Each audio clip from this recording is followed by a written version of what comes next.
She had $847 in her bank account. Her mother was slipping away in a care home she could barely afford.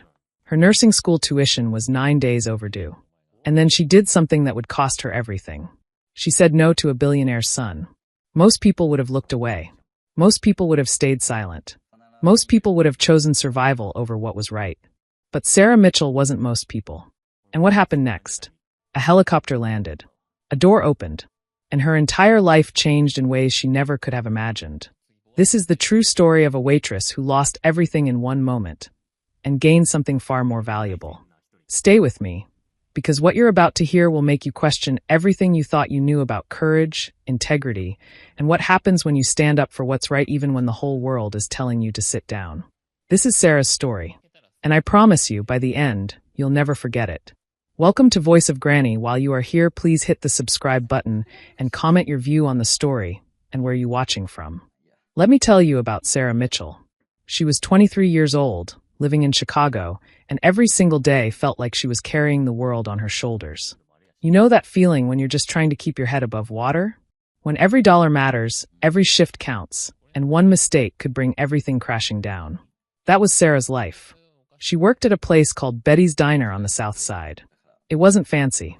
The floors were always a little sticky, the coffee was burnt more often than not, and the smell of fried food clung to your clothes long after your shift ended.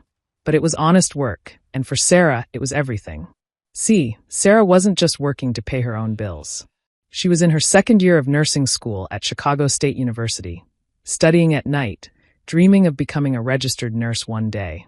She wanted to work in hospice care, to help families navigate the hardest moments of their lives with dignity and compassion.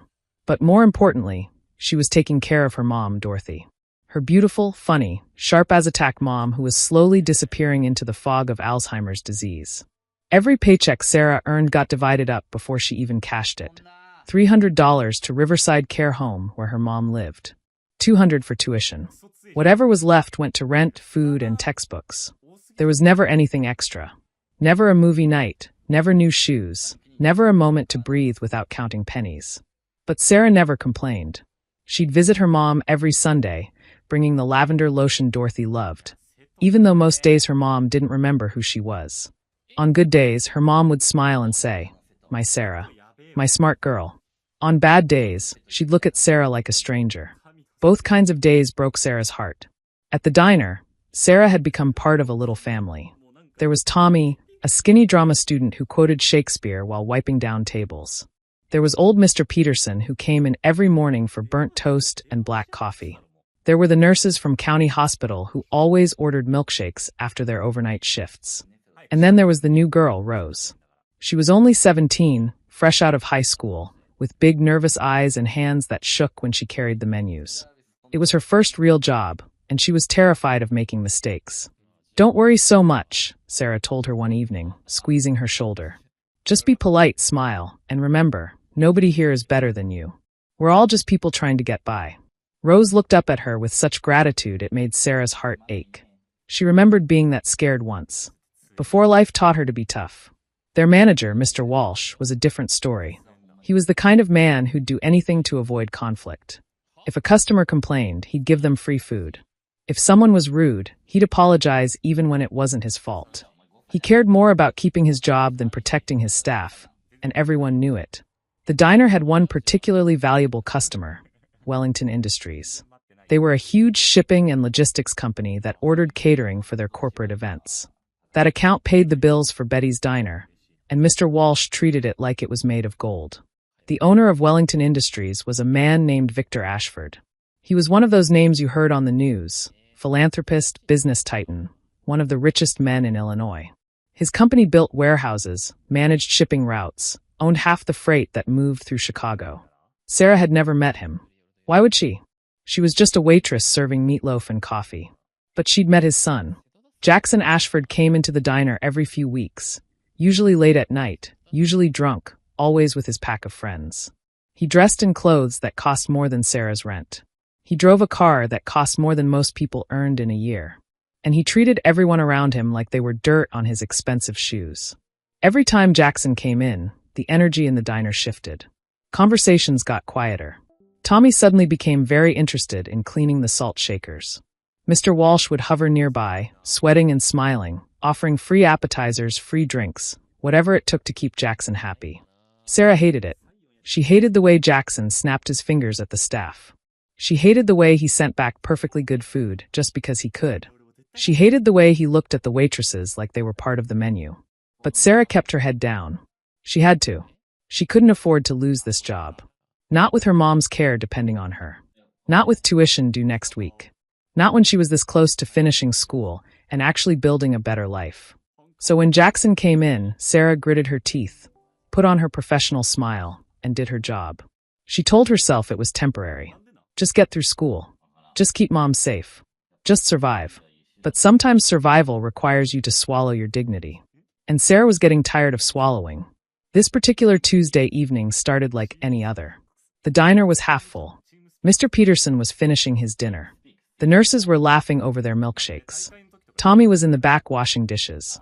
Rose was standing by the door, nervously straightening the menus for the 100th time.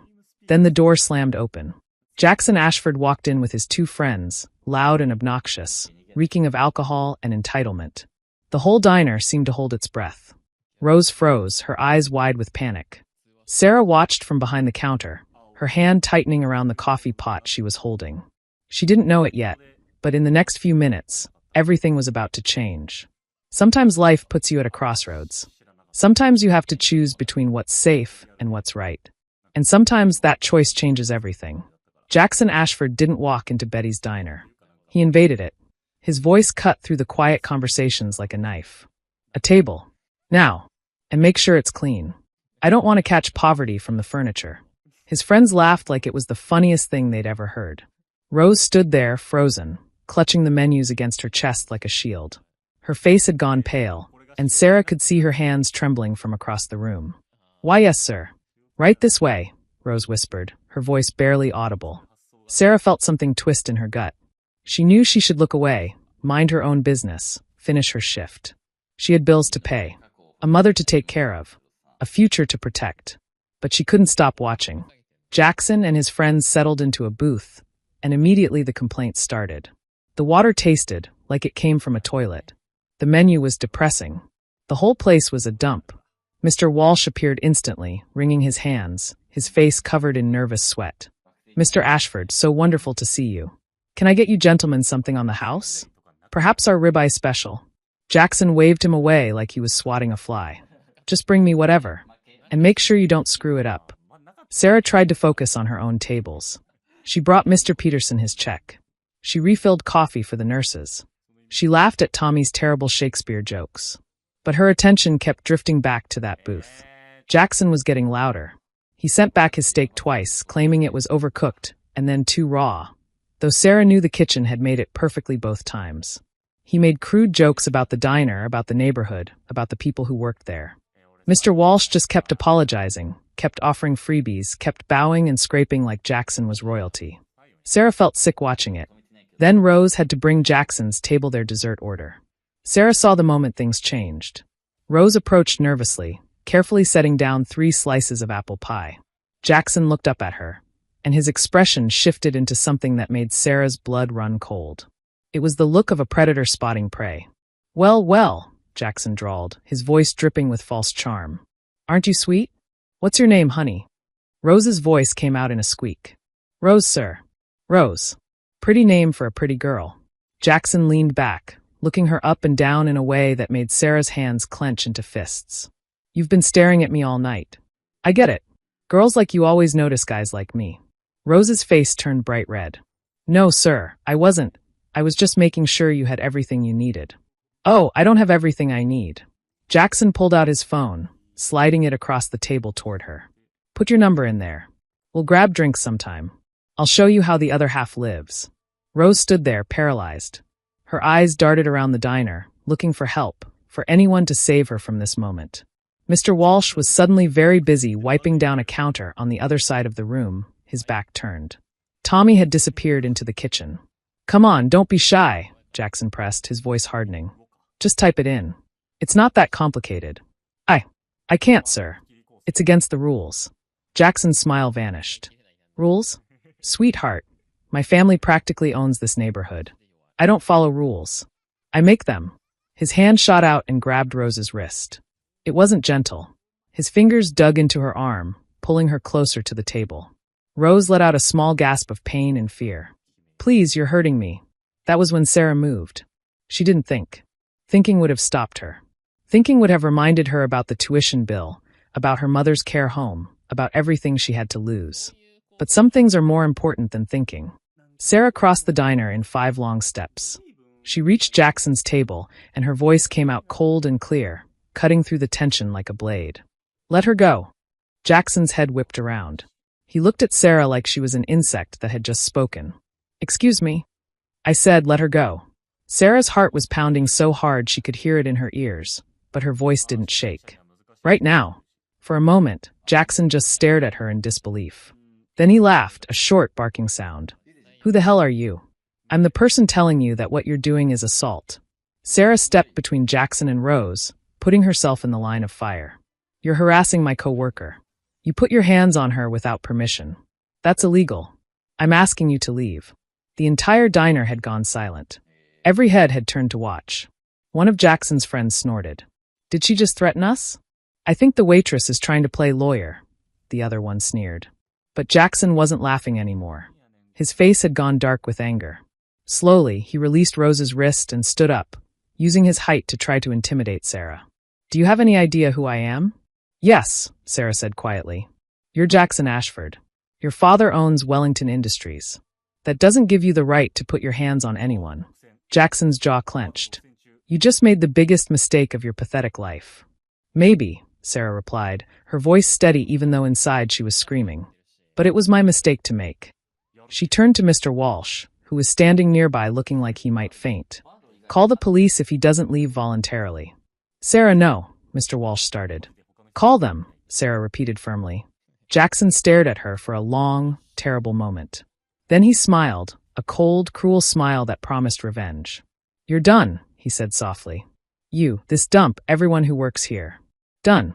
He threw several $100 bills on the table and stormed out, his friends scrambling after him. The door slammed shut. The bell above it jangled frantically. Sarah stood there, her whole body shaking now that the adrenaline was fading. Then Mr. Walsh's voice shattered the silence. You're fired. The words hit Sarah like a physical blow. You're fired. Get your things and get out. Mr. Walsh's face was bright red, his hands trembling with rage and fear. Do you have any idea what you've just done? The Ashford family is our biggest client. They'll destroy us. They'll destroy me. Sarah felt the floor tilt under her feet. He assaulted Rose. I couldn't just. I don't care. Walsh shouted, spittle flying from his lips. You don't get to make those decisions. Not in my diner.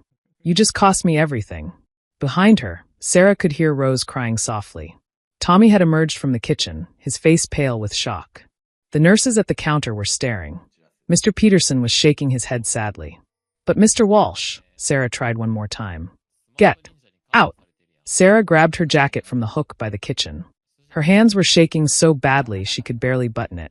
As she walked toward the door, she passed Rose, who was wiping tears from her eyes.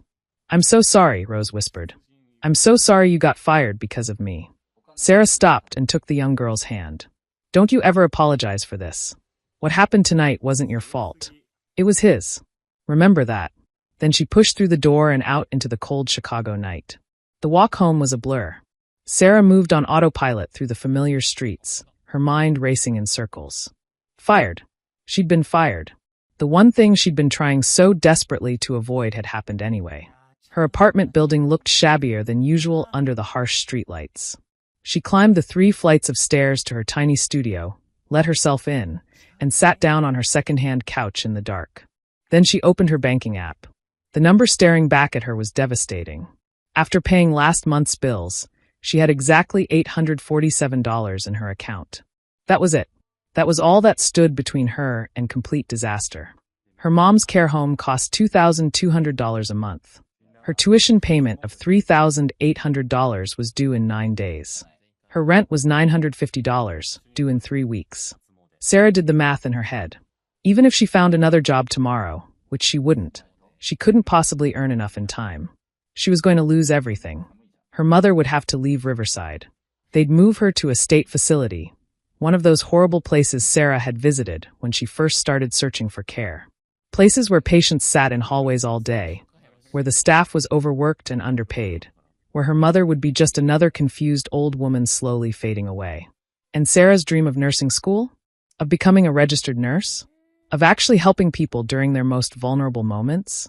Gone. For the first time in years, Sarah put her face in her hands and cried. Not quiet tears, but deep, shaking sobs that came from somewhere deep in her chest. All the fear, all the exhaustion, all the pressure she'd been holding in for so long came pouring out. She'd done the right thing. She knew she'd done the right thing.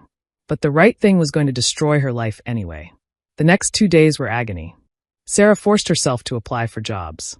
She updated her resume, filled out online applications, called every restaurant and cafe in the city. But the responses were all the same. We'll let you know. We're not hiring right now. Can you provide references? References. That was the killer. Mr. Walsh wasn't going to give her a good reference. And in a city like Chicago, word traveled fast. Who would hire someone who'd been fired for confronting a customer? Especially a customer as powerful as Jackson Ashford. On the 3rd day, Sarah received an email from her nursing school. Subject line: urgent account past due. She couldn't bring herself to open it. That afternoon, she was sitting in her apartment, staring at nothing, when she heard footsteps in the hallway. Then something slid under her door. It was a thick cream-colored envelope. Expensive paper. No stamp, which meant it had been hand-delivered. Sarah's stomach clenched. This was it. The lawsuit. Jackson Ashford was going to sue her for defamation or harassment or whatever rich people sued poor people for when they got embarrassed. With trembling hands, she opened the envelope. The letterhead was embossed with an elegant logo, Wellington Industries. But it wasn't from a lawyer. Ms. Mitchell, I was informed of the incident that occurred at Betty's Diner on the evening of Tuesday, November 14th. I was also informed of your subsequent termination. My executive assistant, Catherine Porter, will be visiting the diner tomorrow at 2 p.m. She would like to speak with you in person. Your attendance is respectfully requested. Sincerely, Victor Ashford. Sarah read it 3 times. Victor Ashford. Not Jackson. The father. The billionaire himself. This was worse than a lawsuit. This was personal. Her first instinct was to run. To pack a bag, leave Chicago, start over somewhere else where the Ashford name meant nothing. But where would she go? What about her mother? What about her future? And then another thought came to her, quieter but stronger. She'd already lost everything. What more could they take from her? She'd stood up for what was right once. She could do it again. That night, Sarah ironed her one interview outfit. A simple black skirt and white blouse that she'd bought from a thrift store 2 years ago. She polished her worn shoes. She tried to sleep but spent most of the night staring at the ceiling, wondering what Victor Ashford wanted from her. Wondering if tomorrow would be the day her life ended completely. Or if, somehow impossibly, it might be the day everything changed. The next afternoon, Sarah stood across the street from Betty's Diner at exactly 1:55 p.m. Her mouth was dry. Her palms were sweating. Every instinct told her to turn around and run. But her feet carried her forward anyway. At precisely 2 o'clock, a sleek black car pulled up to the curb. It wasn't flashy, no bright paint or loud engine, but everything about it screamed money. The kind of quiet, understated wealth that didn't need to show off. A woman stepped out. She was in her 50s, dressed in an elegant navy suit, with gray hair pulled back in a perfect bun. Her movements were efficient, professional. This was Catherine Porter. Sarah watched her walk into the diner. Then, taking a deep breath that felt like it might be her last, Sarah crossed the street and followed. Inside, Mr. Walsh was practically bowing to Catherine Porter. His face was covered in sweat, his voice shaking as he offered her coffee, pie, anything she wanted. Catherine's eyes swept the diner with a cool, assessing gaze. Then she spotted Sarah standing by the door. "Ms. Mitchell," she said. It wasn't a question. "Thank you for coming. Mr. Ashford would like to meet with you. A car is waiting outside." Sarah's voice came out smaller than she wanted. "Meet with me? Where?" "Mr. Ashford prefers to discuss matters in person." Catherine's tone was polite but firm. "I can assure you that you're not in any legal trouble. This is simply a conversation." Mr. Walsh looked confused and terrified. He'd clearly expected lawyers and lawsuits, not a personal invitation. Sarah thought about refusing, about demanding answers first. But what was the point? She had nothing left to lose. Okay, she said quietly. I'll go. The car was even more luxurious inside than it looked from the outside. Soft leather seats. Not a speck of dust anywhere. It smelled like expensive cologne and possibility. But they didn't drive to downtown Chicago where all the office towers were. Instead, they headed toward the industrial district near the lake. They pulled up to a private airfield, one Sarah didn't even know existed. And there, sitting on the tarmac, was a helicopter. Sarah's heart stopped. A helicopter. He'd sent a helicopter for her. This way, Ms. Mitchell, Catherine said calmly, as if this were completely normal. Sarah climbed aboard on shaking legs. The interior was beautiful, cream leather, polished with trim, the Wellington Industries logo etched into a small plaque. As the rotors began to spin, the noise was deafening, a deep thumping that vibrated through her entire body. Then they lifted off, and Chicago fell away beneath them. Sarah watched her city shrink into a miniature version of itself. The streets where she'd struggled, the buildings where she'd dreamed, all of it looked different from up here. Smaller, more manageable. They flew over the lake, the water glittering in the afternoon sun, and landed on the roof of a modern glass building overlooking the waterfront. It wasn't the tallest building in Chicago, but it was clearly exclusive. As the helicopter powered down, a door opened, and Victor Ashford stepped out. He wasn't what Sarah expected. He wasn't wearing a three-piece suit or dripping with jewelry. He was in his mid-60s, dressed in simple slacks and a sweater, with gray hair and a deeply lined face. He looked tired, but his eyes were sharp, intelligent, and they studied Sarah with an intensity that made her feel like he could see straight through her. Ms. Mitchell, he said, his voice a low, gravelly baritone. Thank you for coming. Please sit. He gestured to a chair by a floor-to-ceiling window. The view was breathtaking. The entire city spread out like a promise. Sarah sat. Her heart was pounding so hard she was sure he could hear it. Victor poured 2 glasses of water from a crystal pitcher and handed one to her. Then he sat down across from her. I've seen the security footage from the diner, he began, getting straight to the point. Every second of what happened. I've also had my team look into your background. Sarah's blood ran cold. A background check. I know you're a second-year nursing student at Chicago State University, Victor continued. I know you have a 3.9 GPA. I know your mother, Dorothy, is at Riverside Care Home. I know what her care costs. And I know that as of yesterday, you had an overdue tuition bill and less than $1,000 in your bank account. Sarah felt exposed, naked. He knew everything. Every struggle, every failure, every desperate moment. What do you want from me? She whispered. Victor was quiet for a moment. When he spoke, his voice was heavy with something that sounded like regret.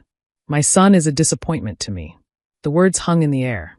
I gave Jackson every advantage. The best schools. Unlimited resources. My name and my wealth.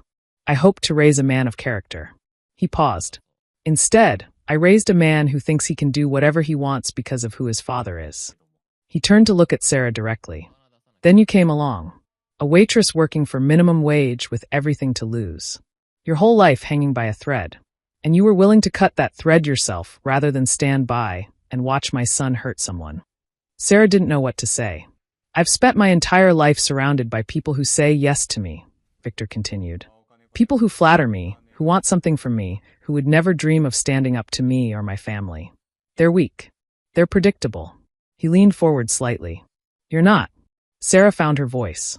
I just did what anyone should have done. But no one else did, Victor said quietly.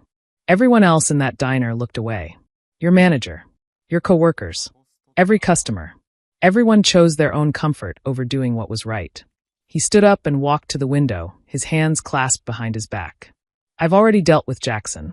He's been removed from my company. His trust fund is frozen. He'll be working an entry-level position at one of our warehouse facilities in Montana, earning an hourly wage like everyone else. It's time he learned what the real world looks like. Sarah's eyes widened. He'd punished his own son. Victor turned back to her. But that doesn't solve the problem of you. You did the right thing, and you were punished for it. That's unacceptable to me. He walked back to his chair and sat down. So here's what I'm offering you.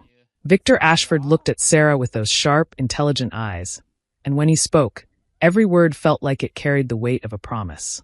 First, he said, I've purchased Betty's diner as of this morning. Sarah's jaw dropped. You bought the diner? It was a simple transaction. The previous owner was eager to sell. Victor waved his hand as if buying a business was as casual as buying groceries. I've terminated Mr. Walsh's employment. His behavior was unacceptable, protecting a customer over an employee who was being assaulted. Sarah couldn't speak. She could barely breathe. I'm offering you your job back, Victor continued. Not as a waitress, but as the general manager of the establishment. Your salary will be $75,000 a year. You can hire your own staff, set your own policies, run it however you see fit. $75,000. Sarah's entire body went numb. That was more money than she'd ever imagined making. It would solve everything: her mother's care, her tuition, her rent. Everything. But Victor wasn't finished. That's the small part of my offer, he said, his eyes never leaving hers. The more important part is this. Wellington Industries will pay your remaining nursing school tuition in full. We'll also assume complete responsibility for your mother's medical care at any facility you choose. If you want her at Riverside, she stays at Riverside. If you want her somewhere better, we'll arrange it. Tears sprang to Sarah's eyes. She tried to blink them away, but they came anyway, hot and overwhelming. Why? She choked out. Why would you do this for me? Victor leaned back in his chair. Because I'm a businessman, Ms. Mitchell. And I recognize a valuable asset when I see one. People with your kind of integrity are exceedingly rare. They can't be bought, but they can be invested in. He paused, letting his words sink in. There's one more part to this offer. When you graduate from nursing school, I'd like to offer you a position overseeing employee health and wellness programs across all Wellington Industries facilities. You'll develop care protocols, manage our occupational health clinics, ensure our warehouse and logistics workers get the medical attention and support they need. It won't be easy. You'll be responsible for hundreds of employees' well-being. I'll expect the same courage and compassion you showed in that diner, every single day. Sarah wiped her eyes with the back of her hand. Her mind was spinning. This couldn't be real. Things like this didn't happen to people like her. I don't understand, she said. You don't even know me. I know enough, Victor replied. I know that when everyone else in that room chose comfort, you chose courage. I know that when you had everything to lose, you lost it anyway because it was the right thing to do. That tells me everything I need to know about your character. He stood up and extended his hand. I'm not offering you charity, Ms. Mitchell. I'm offering you an opportunity, an investment in your potential. The choice is yours. Sarah looked at his outstretched hand. This was real. This was actually happening. She thought about her mother, about the possibility of getting her the best care available. She thought about finishing nursing school without the constant terror of how she'd pay for it. She thought about becoming the nurse she'd always dreamed of being, helping people through their hardest moments with compassion and dignity. She thought about Rose crying in the diner and realized that standing up for her had been worth it after all. Sarah stood up and took Victor Ashford's hand. I accept. The months that followed were like living in a dream. Sarah's mother was moved to Lakeside Manor, a beautiful facility with gardens and music therapy and staff who actually cared. The first time Sarah visited, she found her mother sitting in a sunny room, looking out at the lake, and Dorothy turned to her with clear, bright eyes. Sarah, honey, she said. What a beautiful place this is. Sarah burst into tears and hugged her mother tight, feeling a weight lift off her shoulders that she'd been carrying for years. At Betty's diner, Sarah made changes. She renovated the space, bought new equipment, and most importantly, raised everyone's wages. She promoted Tommy to assistant manager. She brought Rose back, not as a hostess but as a supervisor in training, and watched the shy girl blossom into a confident young woman. Sarah finished her final year of nursing school with honors, graduating in the top 10% of her class. On graduation day, Tommy and Rose were in the audience cheering, along with Catherine Porter, representing Wellington Industries. Her first day at Wellington Industries was terrifying and exhilarating all at once. She wore her crisp new nursing scrubs with the Wellington logo, toured the company's main occupational health clinic, and met with the team she'd be leading. The work was meaningful. She developed safety protocols, conducted health screenings for warehouse workers, created wellness programs that actually helped people. Victor Ashford expected excellence, and Sarah gave it to him. But more than that, she gave compassion, something that couldn't be measured in spreadsheets but changed lives every single day. 6 months into her new job, Sarah was walking through one of the warehouse facilities, checking on the newly installed first aid station, when she saw him.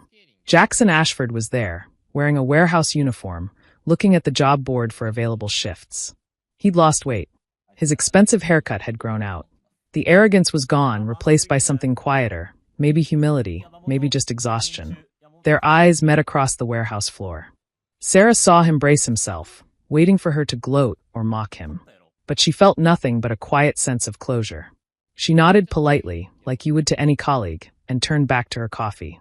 When she looked back, he was gone. Sarah stood by the window of the health clinic that afternoon, looking out at Chicago. The city that had almost broken her now spread out before her like a promise kept. She thought about that Tuesday night at the diner, about the choice she'd made, about how terrifying it had been to stand up when standing up meant losing everything. But she'd learned something important. Sometimes losing everything is the only way to gain what really matters. Integrity isn't free. Doing the right thing often costs you dearly. But it's also the only thing that can't be taken away from you. Sarah picked up her phone and called Riverside Manor. No, Lakeside Manor now. Hi, she said when the nurse answered. Can you tell my mom I'll be there for Sunday dinner? Tell her I'm bringing her favorite lavender lotion. Of course, Ms. Mitchell. She'll be so happy. Sarah hung up and smiled. For the first time in years, she felt something she'd almost forgotten, peace. She'd done the right thing. And somehow, miraculously, the world had rewarded her for it. Not because the world is always fair. Not because good things always happen to good people. But because one person saw her courage and decided to invest in it. Because sometimes, when you stand up for what's right, someone is watching. Someone who matters. And that, more than anything else, made all the difference. The end. Remember, your character isn't defined by your circumstances. It's defined by the choices you make within them. What would you have done in Sarah's shoes? Would you have had the courage to stand up, even knowing it would cost you everything? That's the question we all have to answer for ourselves, every single day.